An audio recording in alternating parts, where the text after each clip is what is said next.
state of mind, eyes blind, and it is getting dangerous. I don't want.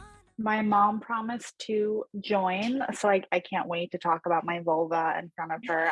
I'm so pumped. She can't run I saw from a me question now. about a sex toy on there, so I'm excited for that one. I Oh, hope she has the camera on. Excited Yeah, for it said that. what's your favorite? Oh, in yeah. the end. Yep, I did put that. We'll see if we get Okay. there. We're just going to go ahead and get started as attendees come in, but just think of this as like girlfriends / experts on the couch talking, and we'll field some questions as they come in. And then I'm just going to do a quick intro, and then I'm going to actually introduce each of you to everyone, and then we're just going to kind of get into it. If there's something you're not comfortable answering, feel free not to. There's plenty to talk about in this time frame. All right, so I'm going to go ahead and get started. So hello, everyone. I'm Therese Clark, and I'm founder and CEO of Lady Sweet. We are a feminine wellness company focused on the importance of vulva health and the skin that comprises the vulva. We're going to use that word a lot, and not everybody knows what a vulva is, and that's okay. You're not alone. For years, I didn't know what that was, and just in short, we can have a whole anatomy lesson, but we won't do that on this call. This is the external part of the female genitalia, usually visible from the outside. Unfortunately, the vagina has been the catch-all term for this area. The vagina is the internal canal where babies come out of, I should say, not where they come from, where they come out of, as well as where, tampons can be inserted. It's important to know the difference because this will help us really understand the importance of our anatomy, of all of our parts, and it will also help us avoid any, misuse or, in general. So we think it's really important to know your anatomy. So we may do a whole other webinar just on the anatomy. But we're here to talk about vulvar skin through the lens of an esthetician. And vulvar skin has the important job of protecting our vaginas against infection. This skin is much more seen and visible these days because of lifestyle choices like grooming, but also it can fall victim, just like our skin on our faces and our bodies, to hormonal changes, other lifestyle choices, normal biological aging. And so this is something that we care about, and we want to make sure that we're on the same page in terms of at least having a basic understanding. And luckily now we're in a day and an age where women can help us navigate our skin health from head to toe, including this very important skin, our vulvar skin. So with that, I am going to announce who our panelists are and just do a brief intro. And just so you know, this is a very safe space. We want you to feel free to answer questions. Medical disclaimer, we're not dermatologists, we're not medical experts. So if there's something that is medical related, we definitely urge you to talk to your doctor. And then or we can connect with ours and get you an answer. So just make sure that you DM us through our Instagram on Lady Sweet or even through this chat. All right, first up is Elise McCarthy. Elise, say hi. Elise is a licensed esthetician and owner of the gorgeous bod waxing studio in Boise, Idaho. She specializes in body and Brazilian waxing and is also an acne specialist. I love that. She prides herself on being thorough, gentle, and laid back with the motto, here's to living life a little smoother. And we need that right now. Next, we have Mina Nicole, AKA Goddess Mina Love. Mina is a licensed cosmetologist, an elite body sugaring practitioner, to dig into some of these titles, and the owner of Sugar Luxe in Houston, Texas. Your comfort is Mina's mission, creating a safe, comfortable vibe for all genders. Hi, Mina. Hey. Next is Autumn Mergel. Not only is she an ingredient nerd like myself, she's an advanced esthetician in Portland, Oregon, specializing in holistic facials and laser skin treatments, including laser hair removal. She believes in clean, sustainable, and thoughtful care for all. Hi, Autumn. Hi, thanks for having me. Next is Angelica Selle of Angelica B Beauty in San Diego. Angelica is a master holistic esthetician and an amazing lady boss who left her corporate Sephora job to create a non-pressure environment, not only for cosmetics and skincare, but now for feminine wellness. You can buy vibrators there. I love it. So now. She's on a mission to create a community of women that encourage, listen, and accept each other for who they are. Hi, Angelica. Hi. And last but certainly never least is Lainey Jones. Lainey, AKA at LJ Braz, B-R-A-Z, a soft waxing specialist and esthetician of 7 years in Southern Idaho. Lainey runs a full-time Brazilian wax business, is an up-and-coming pro beauty influencer on TikTok. If you've never seen Lainey on TikTok, I have fallen asleep to you many times, just so you know. You're entertaining, you're intelligent, I love everything. So if you guys need to follow Lainey too. Oh, thank you. Lainey is in the midst of creating an online course for other beauty professionals. So excited to hear about that too. I would say a common thread among our panelists outside of being excellent at their craft is they're all women truly helping women and people with open arms, with open hearts and open minds. So here we go. We're going to get into it. Okay. So let's do a quick icebreaker. It's no secret that there are cultural and societal taboos around women's intimate health that keep many of us ignorant or insecure. This has been an out of sight, out of mind area for me for a long time. When were you first aware of your vulva or vaginal health? I'll just start with you, Lainey. Man, I don't remember because it wasn't really a topic. Like I never learned the term vulva, that's for sure. That was like, I think even after like beauty school probably, and then it was emphasized after beauty school. But I have very little memories of like down here. I know like I started shaving my legs when I was like 6th grade. But as far, maybe I blacked out because I'm like, man, do I remember it? I don't know. It was after beauty school. Honest answer, and probably not rare, unfortunately. You know, we just don't always, it wasn't necessarily a big part of sex education. I'll just say that. It was taboo, especially where I grew up in a really conservative area where it was like, you don't talk about that until after you get married. So yeah. What about you, Angelica?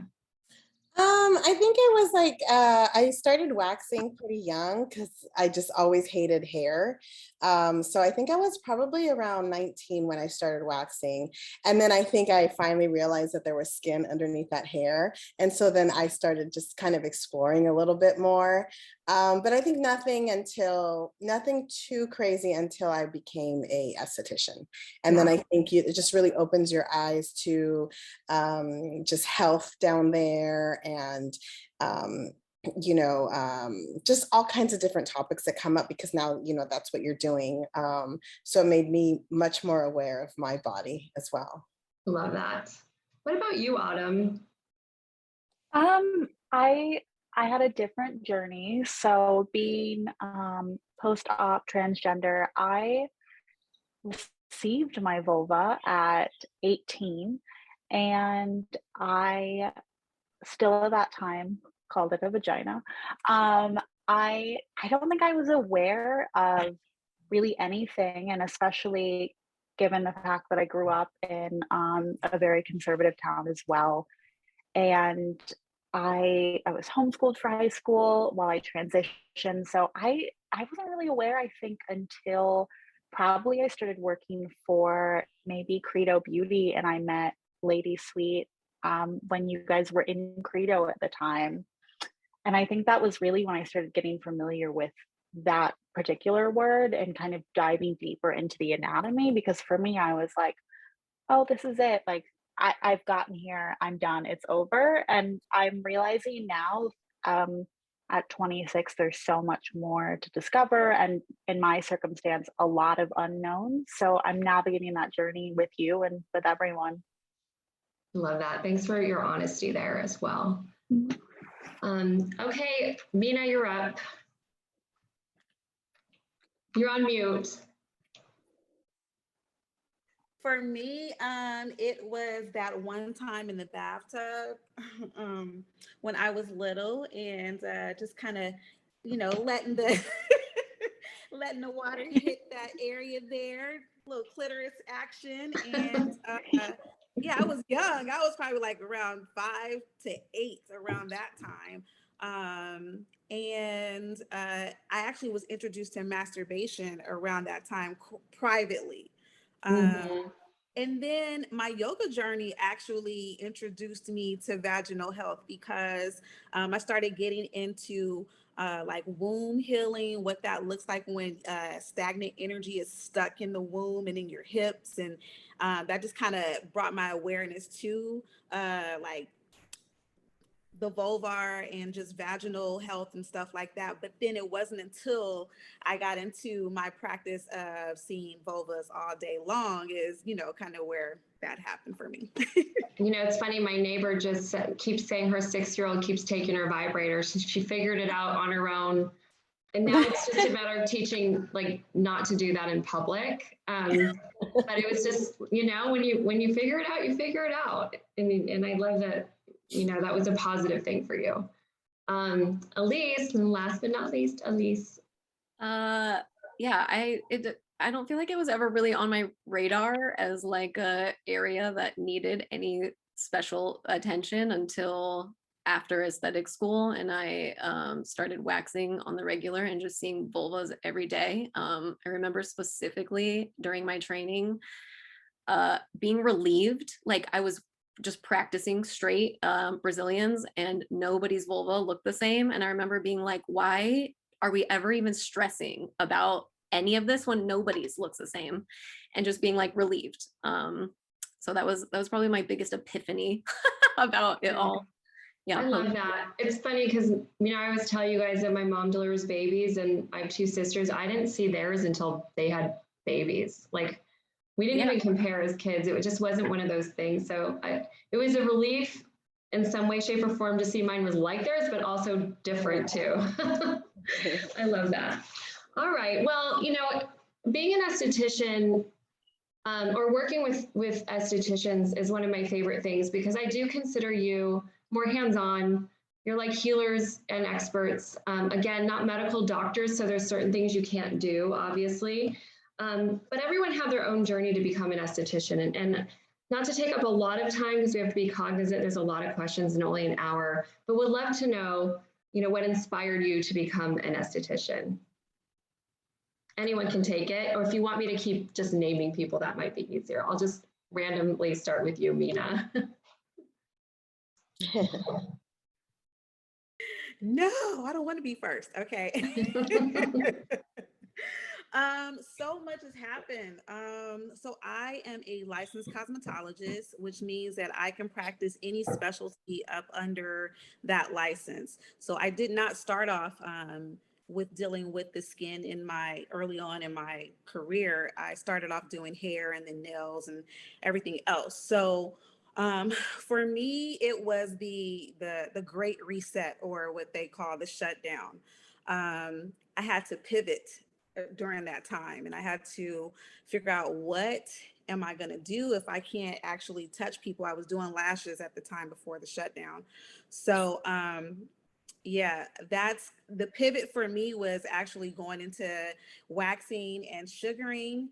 And yeah, that's how I became an esthetician, or became a skincare rep, I guess, representative. Yeah, no, pandemic did have some benefits in that it really made us, kind of find our calling if we had, in some ways. So I love that. What about you, Autumn? What inspired you? I was a makeup artist in LA and in St. Louis. And I was just really fascinated by how all of my clients had different skin types and textures, and all their unique needs. And I ended up stocking my kit with like a ton of skincare. And I realized that I wasn't having fun doing makeup anymore. And I really loved studying the science and biology behind skin. So I started as an esthetician and then worked my way to advanced esthetician to do lasers and things like that. So for me, it was the science and like the mystery behind it all. Like I wanted to like just figure out how it worked, and that's essentially it. Love it. What about you, Lainey?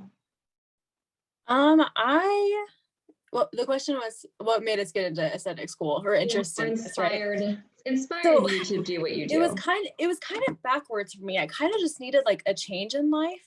But when I saw, I think, how I could touch someone's life and connect with different people and have a lot of like the same conversations that I was having with friends, with clients, like as far as like makeup and skin and just like different products we were loving and stuff. Like when I think it was when I realized that I could do that and then also be like career oriented, I was like mind blown and just like, this is for me. Like, this is definitely, like, I didn't even know what I wanted to do with it. I definitely didn't know I wanted to do Brazilian waxing. Yeah. That was a surprise to me, but just like being drawn to it in general, I was like, this is beautiful. There's something really cool here, you know? Love it. What about you, Elise? I just had really bad acne most of my life. I went to college for psychology and worked in that area for like 4 years. And there was nowhere to really go beyond that unless I wanted to be a nurse or a counselor. And I had no desire to do either of those things. I really love research. And so Idaho at the time did not have like a master's level research option. Everything was clinical. And I love learning, and I could have moved away, but I love being close to my family. So moving wasn't an option for me.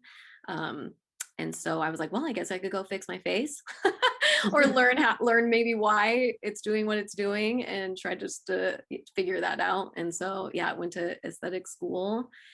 We spent like a week learning how to wax. I fell into waxing. I had no desire at the time to do that. But we can jump into that later. So yeah, that's how I went to aesthetic school in the first place. I love that it was like empowering to solve your own problems and then bringing that goodness to your clients. Yeah. Okay, Angelica. So I worked at Sephora for like 6 years. And before that, I was in skincare also. So I was in skincare basically since I was like 17. And then after so many years of retail, I decided that I just wanted something different. I wanted to just have a little bit more impact on my clients. And I wanted to open up my own business. So I went to become an esthetician with the hopes of just doing makeup though. I didn't really want to become an esthetician, but I fell in love with it in school, and I fell in love with facials, and waxing was secondary. I was like, I'm not gonna really do that much waxing. But then I fell in love with it and I became really good at it. And I loved the vibe between my client and I. That's what I really fell in love with waxing. It was just that connection that's a little bit different than the energy's different in facials. And so that's what I really fell in love with. So that's kind of how it happened. Yeah, it's interesting. I mean, piggybacking off that, and I'm not going in any order, it is kind of interesting how, all of you kind of ended up, well, maybe more than others, some of you more than others, in the world of Brazilians and, bikini waxes. And, and then maybe one of you can just tell somebody the difference between the two, but anyone can take this. Like, is there a special skill set you think you have, or some sort of personality trait that makes for a good, someone that can do these more intimate treatments? I'll let anyone take this. What's your question exactly?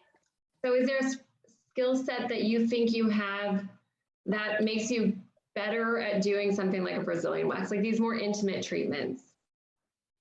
I'd love to answer that. I think everyone that's talking on this call right now does have a special ability to make people feel comfortable in their presence. I don't know exactly what that is.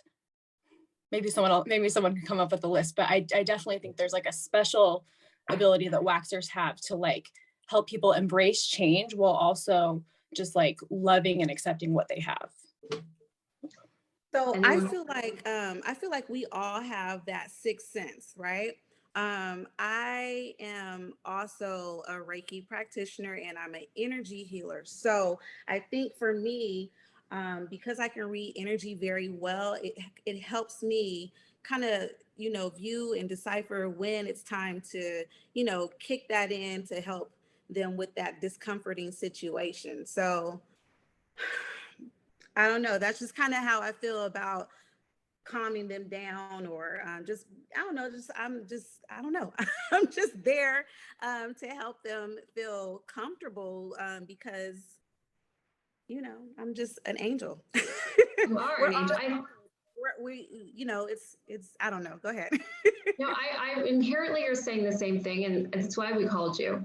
It's this part, you've always made me feel extremely comfortable, and that we're in on the same team. And I've had treatments where I felt uncomfortable. There's an energy you guys bring to it, and I love that. Okay, I'm going to move on from that. Just really quick, can someone just tell us the difference? There's a few differences, nuances. So the difference between a bikini wax and a Brazilian, and then in addition, sugaring, waxing, hard wax, soft wax, it's all good. Laser hair removal, it's all good, but it's interesting that you chose different methods.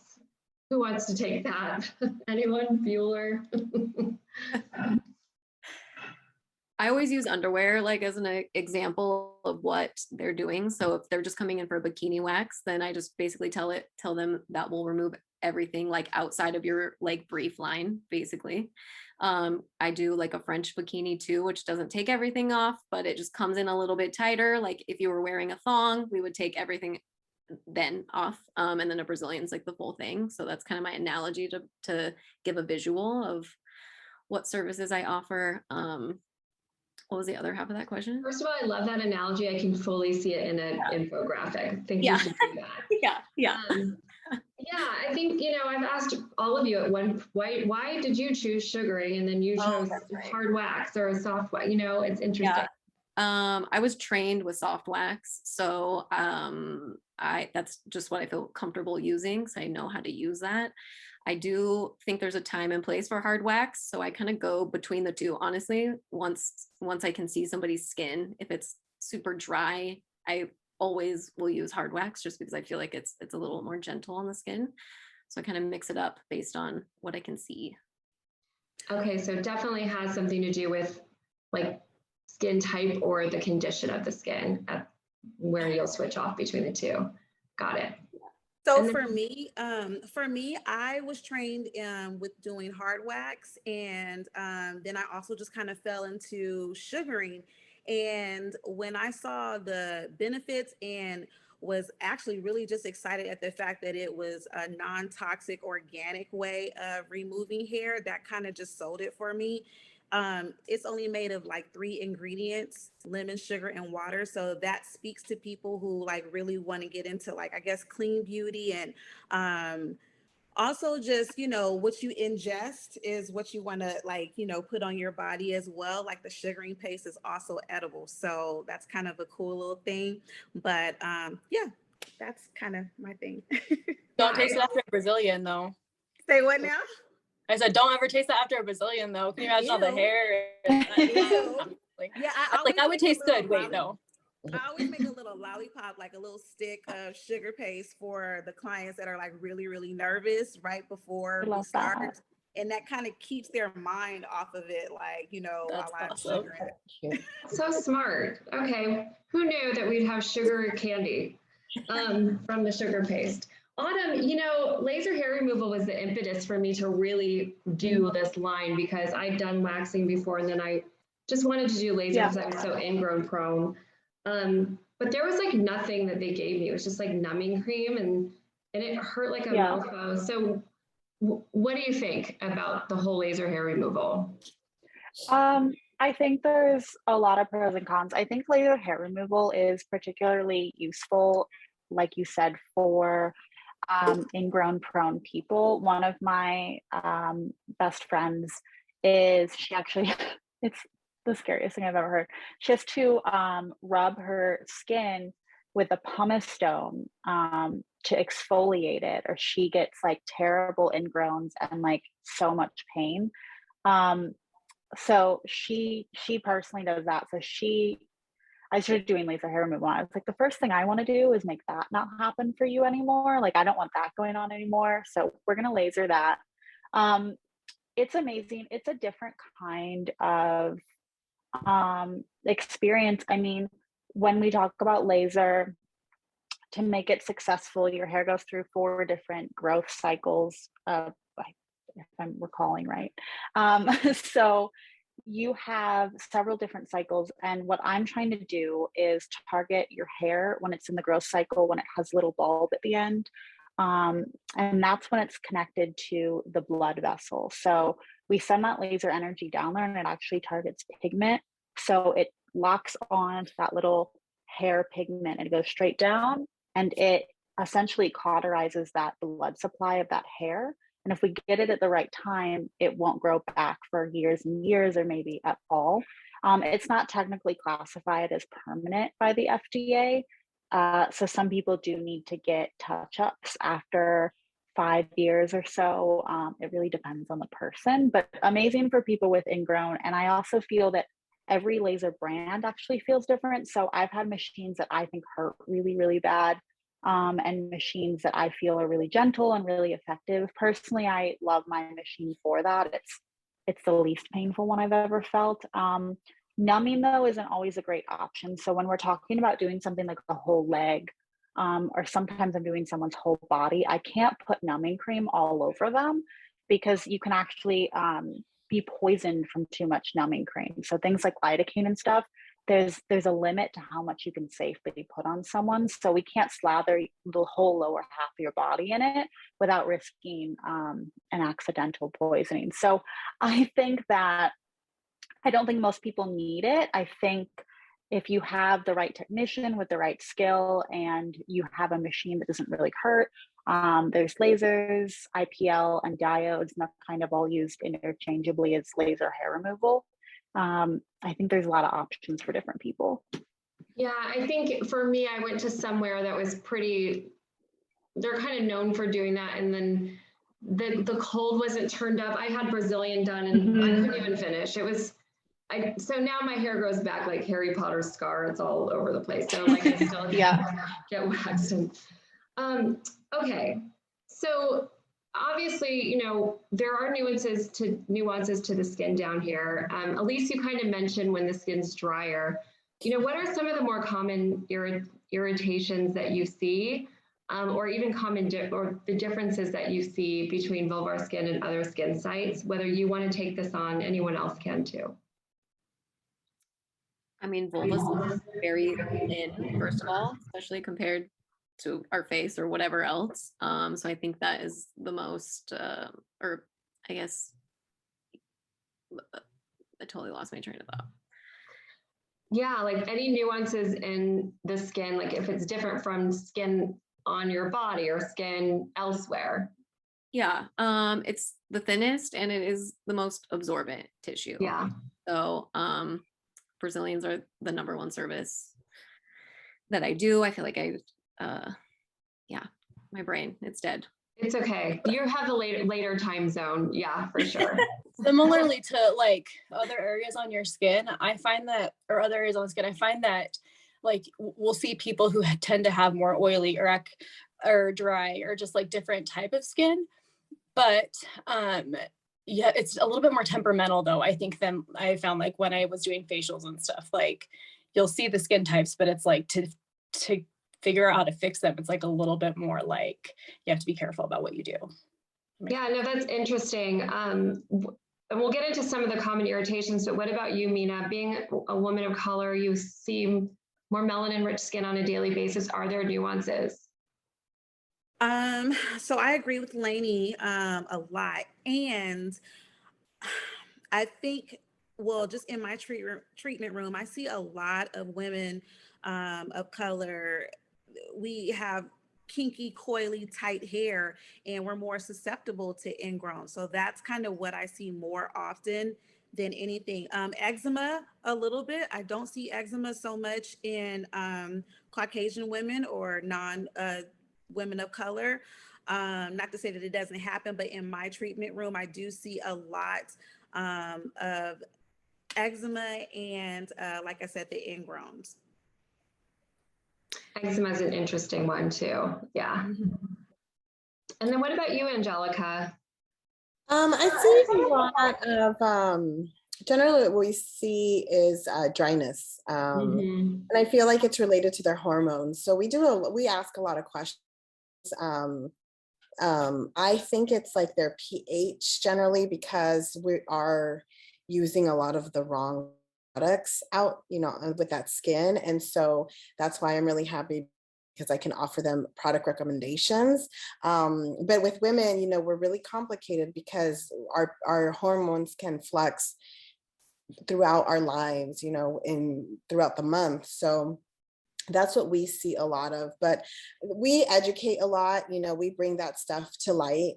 We definitely talk about everything down there. And I think that's what I really love about us, is because I feel like clients want that. We're like a resource of education for the vulva. Like, there's not many places where they go and they take their pants off and have someone other than the doctor, let you know what's going on down there, what it looks like, what's going on. Like, they'll even show me their ingrowns, like, what does it look like, and I'm like, oh, it looks like it's getting better, but I have this for you. So I would say, back to your question, I think what I see the most of is that dryness, that just those hormonal changes that do affect the skin down there. Yeah, it is hormone responsive skin. We know that. And I think, it's funny when I talk to people when I'm trying to explain like the brand, it's almost like dryness. They're like, I don't get it. Like, how do you have dry skin down there? And it's so Lainey like validated, Angelica, you all validated there are different skin types here. But I would be remiss to say that most doctors don't like when you take off pubic hair, because that's part of your protective padding. It helps trap unwanted bacteria, it holds oil in the skin. And then when that's gone, now it's your skin's job to do that. What is your stance on that mentality? Anyone want to take this? I know it's bridging on a little controversial. I think I feel like, well, that's the even more reason to take care of the skin. If we're going to be removing that hair there, then that's why we have products like Lady Sweet to help take care of that skin there. You can't just, like I always tell my clients, this is a lifestyle, this is a job now. Now that you're going to be removing your hair in this way, you can't just be like wearing leggings and, rubbing up against stuff and, allowing friction to get there. You're going to cause issues. So once that's being removed, then have the product to take care of your skin. Yeah. Do it by itself. Go ahead. Elise, did you want to say something? I was just gonna say, hair is such a personal choice, and everybody, however much you take off or whatever, I think it's just important to be an educator when you're in the treatment room is really the biggest takeaway. Yeah. Sure. Like I listen to my doctor for sure. I've never asked him on his opinion on my pubic hair, but if I was having like imbalances and like just issues that I couldn't correct with products, then I would take his advice. But in my experience, like when I have more pubic hair, I feel like smellier and I feel like I'm not as clean, even though they say same thing with my underarms. So I think it's just your personal experience. If you feel cleaner with hair and you have a better balance that way, then do that. But if you love shaving, do that. If you love waxing or sugaring or whatever it is, just whatever works for your body, And with less hair, I feel more juicier. So yeah. I agree with that. I love that. Juicier, the better. I agree. And I think, we're at this time in our world where women need to be able to dictate their own choices. And there should be solutions, whatever choice you decide. Not to ever ignore your doctor. I had the golf ball size ingrown hair. I thought it was a cancer and I went to my doctor and they had to drain it. But I will say in most of my gynecological appointments, they overlook that whole area. That's just been my personal experience. So speaking of this area, I want to get to some treatment room anxieties in a second, but when there are issues down there that are beyond your scope, that are not just about treating an ingrown hair, a hyperpigmentation, dry skin, but it's like actually beyond where it's time to go might be time to go seek out a medical professional, and you're aware of it, do you ever say anything to the client, or do you kind of like let that one go? Absolutely. You let it go? Yeah. No, I 100%,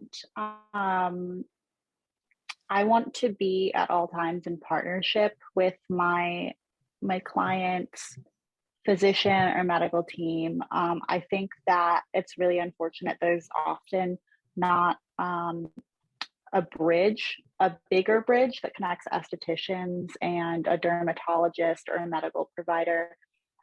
I so often see estheticians and dermatologists in particular kind of like fighting over things. For instance, I'll have someone who maybe they're going really great, their skin is getting so much better, and I've had clients come back that are on now 3 antibiotics for acne that is very mild, that is like coming under control really quickly, but the client just like, they're like, whatever I have to do, like, let's just nuke my body with antibiotics. And the doctor was happy to do it. So like in terms of the vulva, I mean, if I see anything like a mole or something like that, like for me, and especially laser, I find that it's really important before I ever go over anything that could stimulate anything. If something's weird, if something's not right, like I really want you to talk to your doctor. I really want to hear that feedback, because I think it's most important for me that if you're going through an issue or something, even with PCOS or anything like that, that's something that I don't want to cause like a domino effect or chain reaction. So working closely with the physician is hugely important to me. I love that. I think what you said, being in partnership, you know, I've spent a lot of time in the medical community, and bridging that gap between all of us would be the goal and the dream. But it's sad because a lot of times we are kind of pitted against, you know, each other. In our world, you know, we have progressive OB-GYNs that get what we do. We have some that are saying absolutely never do this. And they're still, you know, sometimes using terminology like vagina, which I understand, don't put a lot of stuff out there. So I do think there could be a world forum just on this subject, so we can all come together. We do have practices we work with that are derms, gyns, and estheticians that are all like cohesively working together. So I see it happening. So hopefully that will be the norm as we move forward. Somebody said that in the chat, Natalie, I think her name is, someone said in chat, gyns can be very, or doctors can be very intimidating. And that was one of the experiences why I loved when I was going through all of my issues, the estheticians were like my angels. So I think it's just still a testament to where we're not there yet in terms of empathy for women and in these treatment rooms. Yeah. Does anyone else want to say anything about that before I move on? I loved what Autumn said with that as well, like that the partnership aspect. And I try to take the same approach. But something that I thought of was I will always try to like if I notice that someone has like a little bit of an offset or something, I will try to troubleshoot with them in a way that doesn't make them feel like insecure. Looking at the products that they're using, like their body washes, do they already have like a probiotic cleanser and that kind of thing, like solving it with them. And then yes, if they need to look elsewhere, then I will always recommend it. But like, yeah, if we can solve it there first, then always do that. I love that. Angelica, do you recommend the same products used on faces for down there or vice versa? Like, how does that work for you? Not really. I mean, we have very specific skincare for the face and very specific. There are certain products, like we do have a more clinical line that we could use, but I would not recommend that on the vulva. I'm speaking more of like the top part where like the skin actually is. So no, we're lucky enough to have really great intimate skin area skincare brands. We have a handful of them, so we have plenty to choose from. I also think I always tell my clients, you know, because my clients come in for all sorts of things, whether it be for intimate area issues or also like under the arms. We have a very big Latin community, and so we suffer same thing like pigmentation, you know. So we have a lot of clients that come in for treatments for under the arms and the bikini areas. But I generally gravitate to my feminine care brands also because of price point, because now you're dealing with bigger areas. And if you're wanting to do care that you do for your face on your body, let's just say bikini line, you're going to be going through that product quite a bit. So it just depends on how quickly the client, or it's not even that, but like what to do with that. They have two choices. Right. So, You know, it's funny. I think like you can use a lot of feminine stuff in other areas, but it doesn't always work the opposite because of the strength of a product or the pH. But I think it's great that all of you have these options. And I think that's the most important thing, and that you're educators.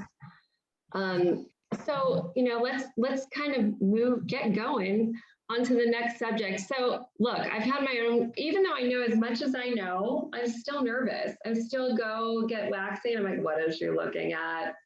Have things changed? I'm in my 40s now. And you know, it's like my left tit is dropping. Is my left inner lip dropping with it? Like, you know, these kinds of things I think about. So what are some common treatment room anxieties, or even uncommon, that you're coming across?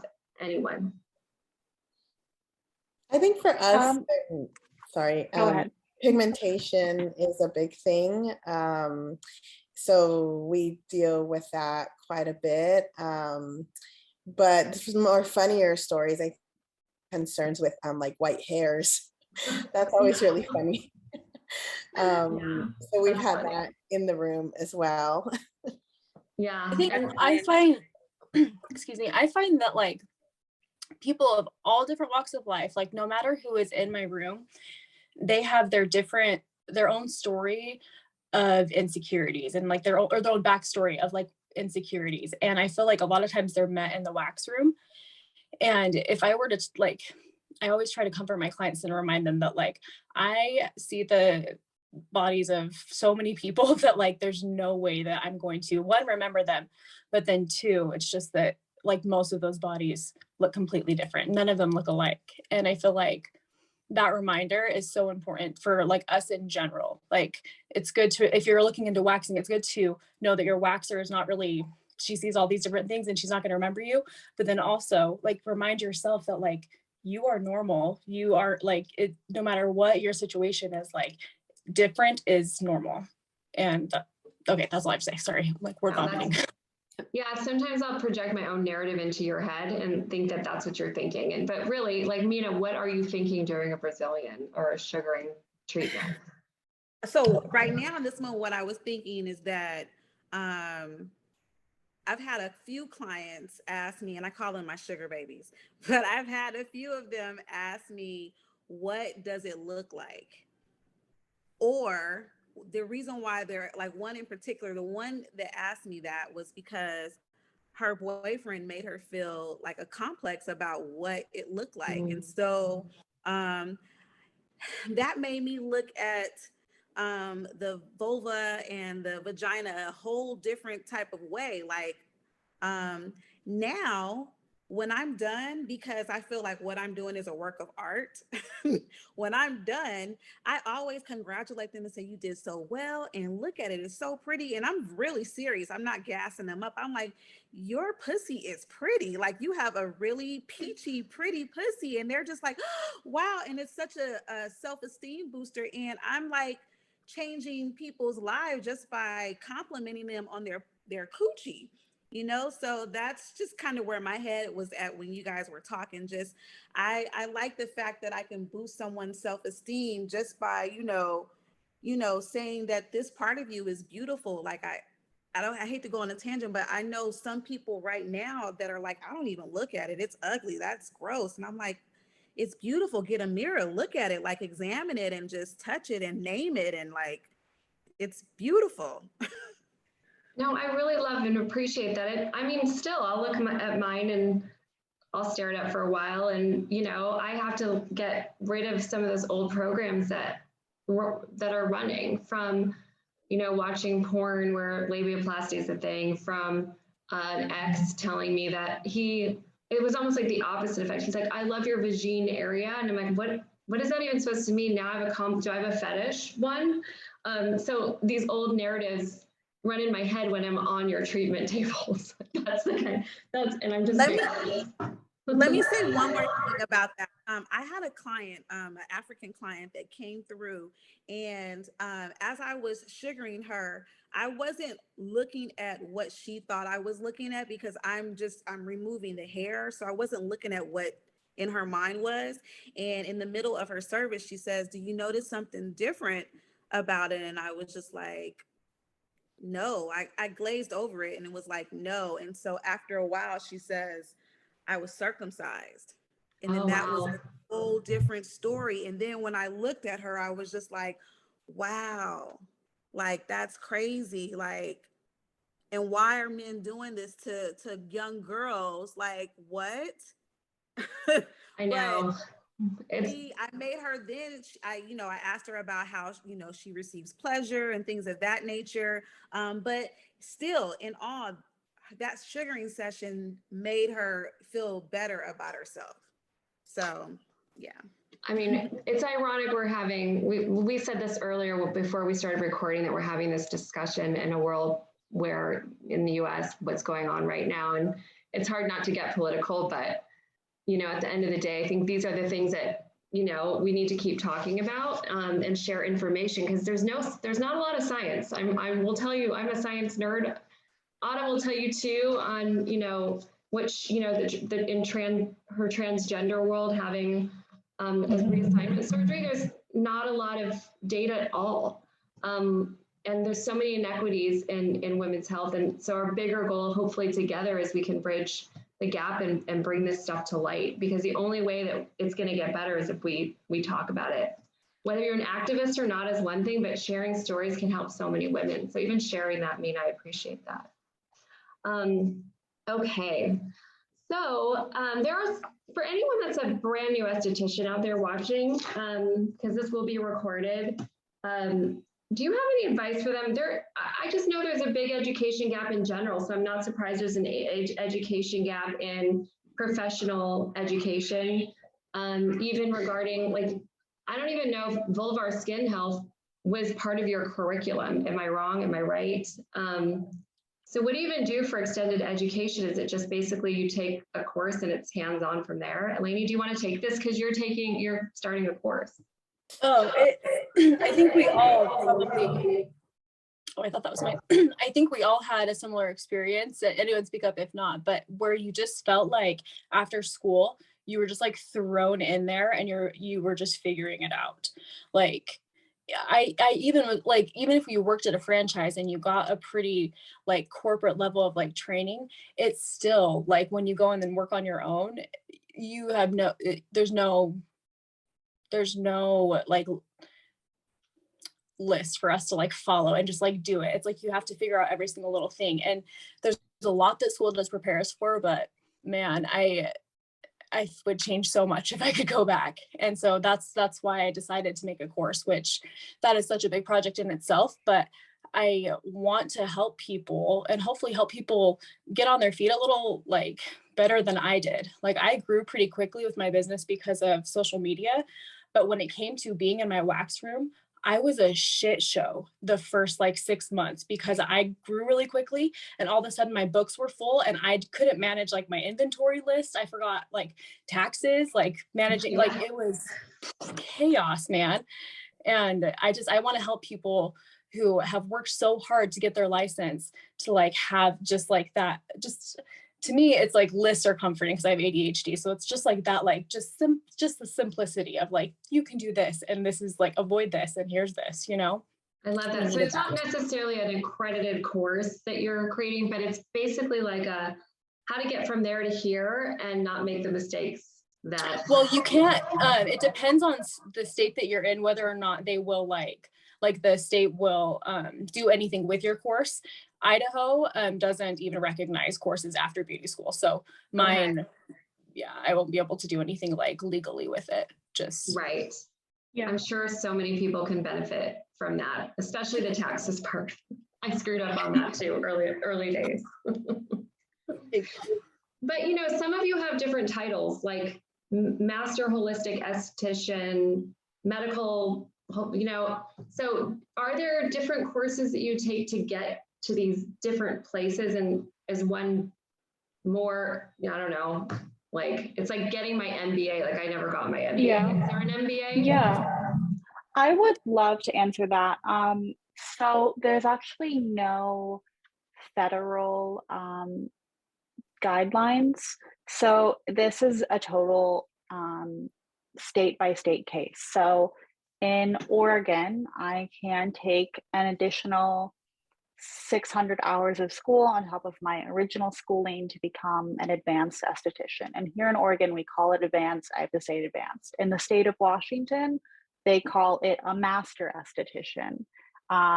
And here, our regular estheticians are called master estheticians. So everywhere you look, you're going to find a different title, and you're going to find people of varying degrees of education. I am required to have continuing education, be certified in CPR, bloodborne pathogen training. So I have a lot of really strict standards that I have to adhere to. But in my home state of Missouri, it's very, very limited, and it's kind of the Wild West. So I think choosing an esthetician that is knowledgeable and that is trustworthy is huge. And navigating that field of determining who is and who isn't is all about, I would say, conversation. So having a nice consultation with somebody.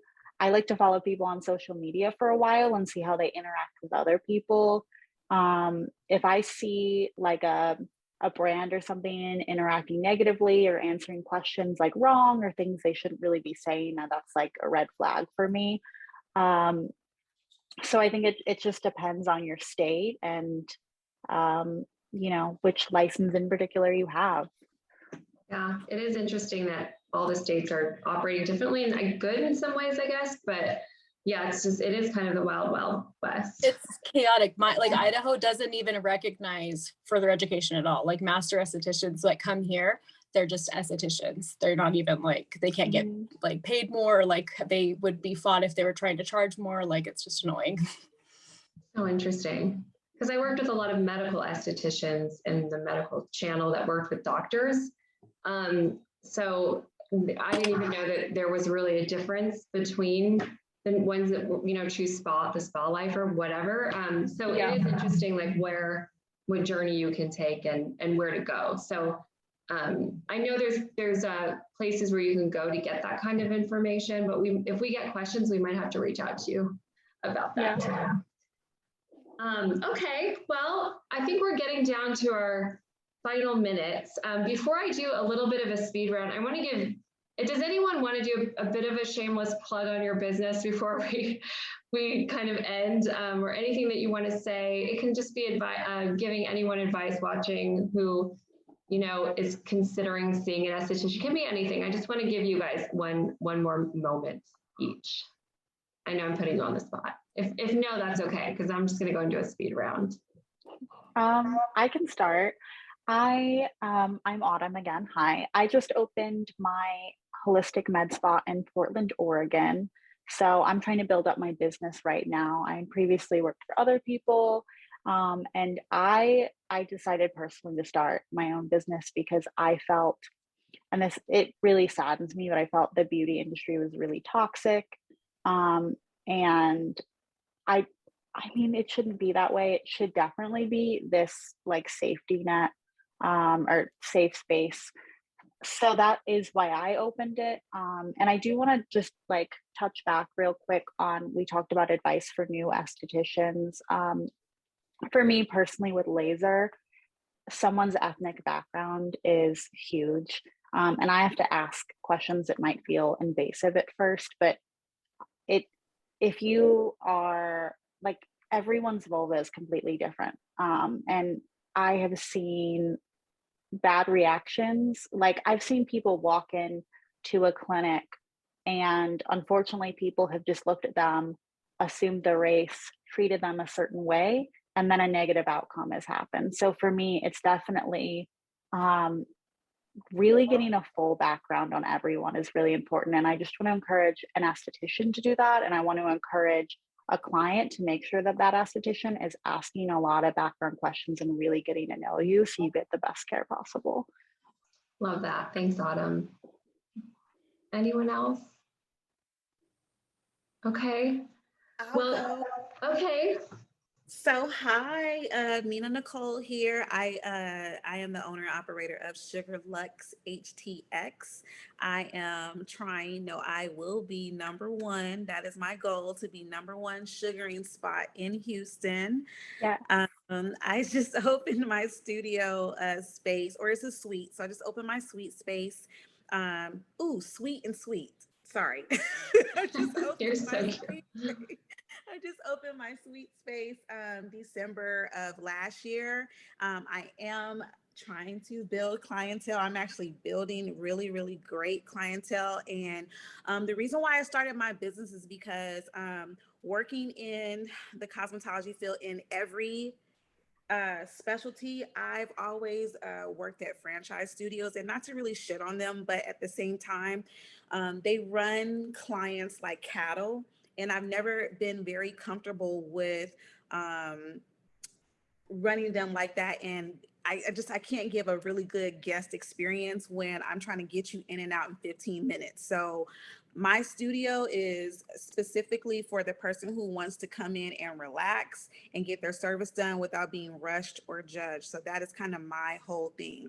My comfort is your mission. And yeah, come to Sugar Awesome. Lex ATX. Thanks, Mina. Thank you. Okay. Anyone else? I'll go. Yes. Yeah. So what's up, guys? I'm Lainey Jones, and on social media, I'm LJ Braz Waxing. My business is actually called Beauty Industry Bullshit because I didn't want it to be just like wax specific when I created it. So you'll see that a little bit if you ever look at my platforms and you're like, what the heck? Why is she saying bullshit all over? That's just me. I have a soft wax, Brazilian wax business, a pretty full clientele. Let's see, I work about full time, but then I'm also online a lot and then creating a online course. So I don't know what else to say. I think if there's anyone on this panel that's a little shy about social media, some of you aren't, some of you have teams that are amazing. Lainey is just one to watch because it's very inspiring. It's inspired us too. And the way that she puts herself out there is not for everyone, but I really have learned a lot just by watching your TikTok. So it's just nice to have access to you. IRL. Okay, so I'm gonna just kind of go around. Oh, and by the way, Elise and Angelica should be interior designers as well as estheticians because their places I've been to Angelica's a couple of times and it's just like absolutely stunning. It feels like women empowerment when you walk in the door.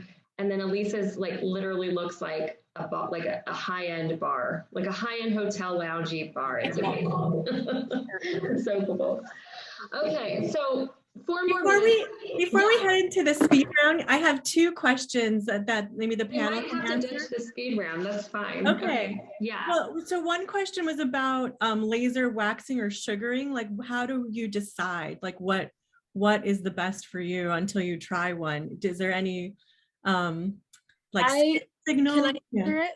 I would say if you're not someone who's licensed, I don't know that I would worry about it. I think I would try to find someone who you mesh with that is a service provider.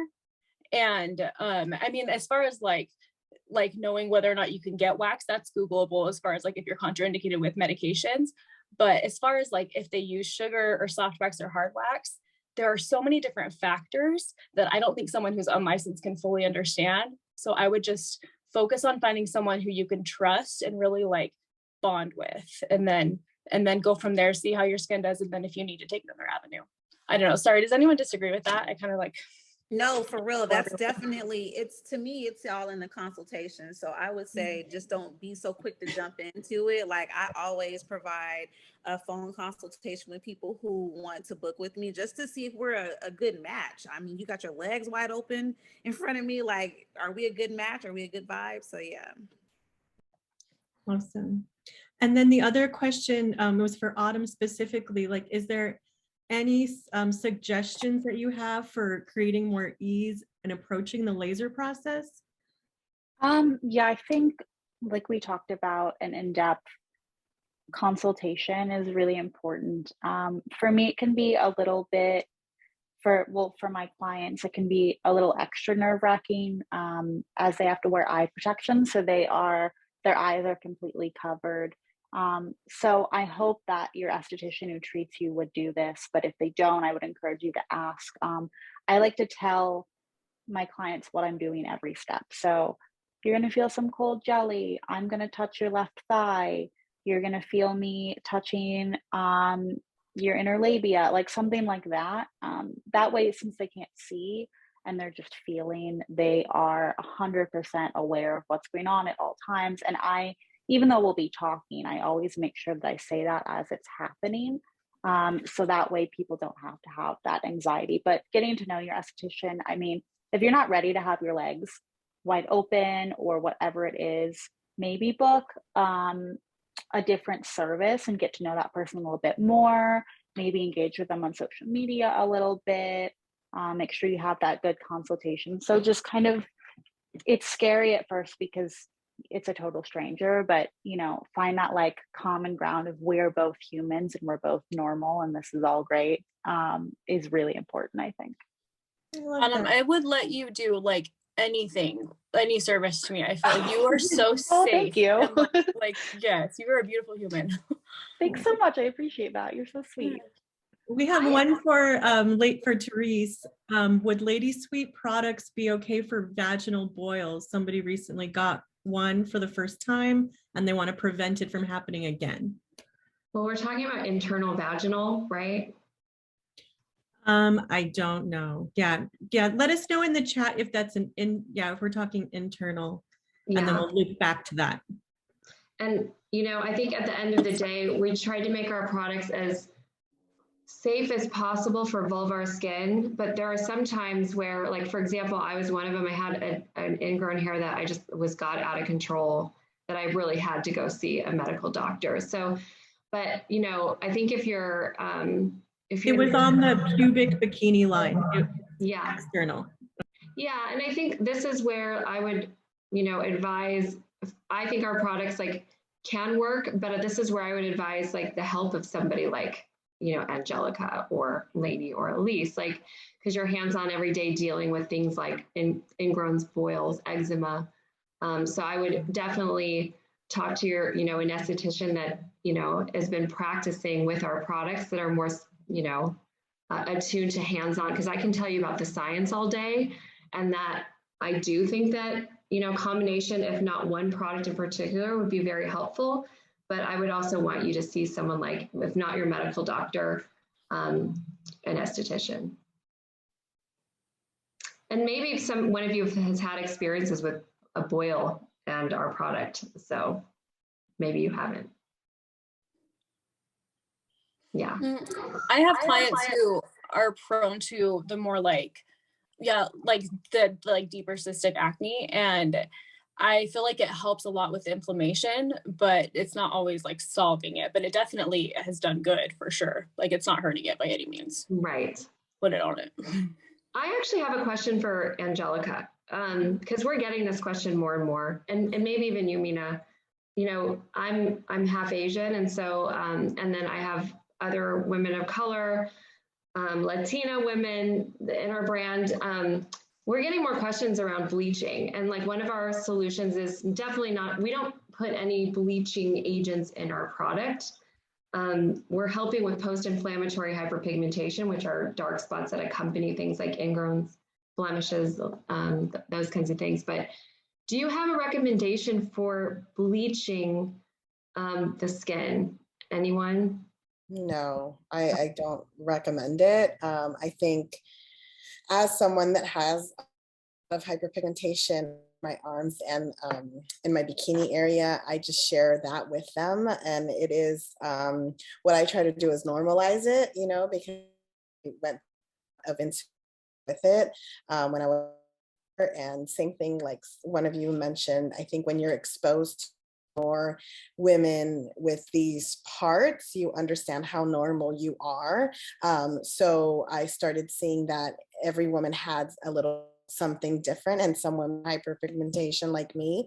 So I would encourage more of a normalizing it than trying to it. I would never recommend that. And there's other things that we could recommend to just maybe brighten, or depending on how severe, or like bikini area stuff, that we do offer treatments for that. But no, I would not recommend that. I'm with you. I've always, you know, I don't take a hard stance because to each woman their own, but I've just seen too many things on the testing side where, you know, I remember doing a test on hydroquinone, we were doing like a DNA microarray test to see how it affected cellular health, and it killed the entire cell line. Like we couldn't even do the test because how cytotoxic some of these bleaching agents are. But I like that. I really do think it's one of the hardest things to treat. Yeah, go ahead. No, go ahead, Nina. So for me and my business, that's come up, and I've kind of like been back and forth on if I want to really offer skin bleaching. And at studios that I worked at before, they did offer it. And because my studio is more holistic and more so natural, I like to tell them, because it's true, I like to tell them that sugaring, because of the sugar and the lemon, it helps brighten the skin over time. So you got to be patient with the results. Like just as long as it took your skin to get, you know, darker or anything like that, it's going to take a little bit of time to get it back to where it's supposed to be. I'm not saying that I'm a hard no for skin bleaching. I just have to do a lot more research. And I do like the fact that with the sugaring, married with Lady Sweet products, we've seen some really, really good results. I wish I had pictures, but I really am seeing a difference with the skin toning using the glow refiner, as well as just sugaring on a regular. So I'm hoping that well, my ideal is to just have my clients do a more natural way of brightening their skin instead of just going so hard at bleaching, because it is very popular right now. Well, thank you both for giving me your 2 cents on that. So I know we're getting close to the time. I really do appreciate you coming and sharing your stories, for giving us your 2 cents, and more importantly, connecting as women. Especially as feminine care, feminine wellness, sexual wellness, femtech, this whole market now is being disrupted by women, including women like yourselves, where we can have these conversations where even like 4 years ago when we launched, people didn't know what to do with us. Are you a sex store? Are you a drug store? Like, what are you? So now I think you're helping us, not only me personally, Lady Sweet, but also, you're helping me learn more about this very important area that took me a long time to embrace as my own and to really pay attention to. So this will be one of many webinars, I think, and I'd love to have a couple of you back here and there, if you don't mind, and I really do appreciate it. We'll keep in touch, and if any questions come about afterwards, we'll make sure that we answer them, or we'll give you a gateway to these amazing panelists to answer them for you too. Yes. Thank you guys so much. Yeah, thank you. Thank you guys.